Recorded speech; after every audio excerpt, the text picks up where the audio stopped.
এই সৈয়দ আবুল আলা মওদুদীকে নিয়ে আমাদের ওলামায়ে কেরাম যে কয়েকটা পয়েন্টে সমালোচনা করেছেন, এর মধ্যে একটা ছিল পরিভাষা সংরক্ষণ। যেমন তিনি নবীদেরকে লিডার শব্দ দিয়ে ব্যক্ত করতেন, এই জাতীয় প্রচলিত শব্দ দিয়ে ব্যক্ত করতেন, কিন্তু আমাদের ওলামায়ে কেরাম বলেছিলেন না, নবী শব্দ ধর্মীয় শব্দ, রাসূল শব্দ ধর্মীয় শব্দ, লিডার শব্দ জাগতিক শব্দ। লিডার যে হয় সে লুচ্চাও হতে পারে, লিডার যে হয় সে ভোটচোরও হতে পারে, লিডার যে হয় সে রিজার্ভ চোরও হতে পারে, লিডার যে হয় সে আটা চোর, গম চোর, টিন চোর, সব চোর হতে পারে।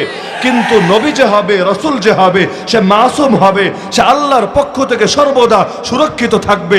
জুলাইখারা যতই চেষ্টা করুক তাদেরকে কখনোই গুনাহে লিপ্ত করতে পারবে না, আল্লাহ তাআলা সর্বদা তাদেরকে হেফাজতে রাখবেন। তো পরিভাষা থাকবে পরিভাষার জায়গায়। দেখেন না, আমাদের পরিভাষা এত দামি, কাফেররা আমাদের পরিভাষা নিয়ে নিজেদেরকে দামি বানাতে চায়। শহীদ ইসলামের পরিভাষা না। আজকাল তো হিন্দুরাও শহীদ বলে, নাস্তিকরাও শহীদ বলে, সকল বাতিলরা শহীদ বলে। কেন রে, ইসলাম নিয়ে এত অ্যালার্জি? ইসলামের শব্দ নিয়ে টানাটানি করিস কেন? একটা অসাম্প্রদায়িক শব্দ বানাতে পারিস না? শহীদ তো আমাদের ধর্মীয় শব্দ, কোরআনের শব্দ। জিহাদ দেখতে পারে না, শাহাদাত আবার বড় মিঠা লাগে। এটা আবার কেমন ঠেলা যে মূল জিনিস ভাল লাগে না, ফলাফল ভাল লাগে, খাওন ভাল লাগে না, পেট ভরা ভাল লাগে। এটা কিভাবে সম্ভব? শাহাদাতকে ভালোবাসতে চাইলে জিহাদকে ভালোবাসতে হবে, শহীদকে ভালোবাসতে চাইলে মুজাহিদকে ভালোবাসতে হবে। আর জিহাদ আর মুজাহিদকে ভালো না বাসলে শাহাদাত আর শহীদ শব্দ নিয়ে ব্যবসা বন্ধ করতে হবে। তবে এটা একটা ভালো আলামত এই বিবেচনায়, মানুষ বিজয়ী শক্তির অনুগামী হয়, বিজয়ী শক্তির আদর্শ ফলো করে। ওদের সব টানাটানি দেখে বুঝে আসে আলহামদুলিল্লাহ ইসলাম বিজয়ী হওয়ার পথে। যদি পথে না হয় সুর কেন পাল্টায়? যে আমেরিকা 19 বছর আফগানের সেই পাহাড়ি মোল্লাদেরকে জঙ্গি বলে, ঠিকই কমিটমেন্টে আসার পর আবার বলে সরি থুক্কু, আমাদের ভুল হয়েছে, আমরা ওদেরকে জঙ্গি ভেবেছিলাম।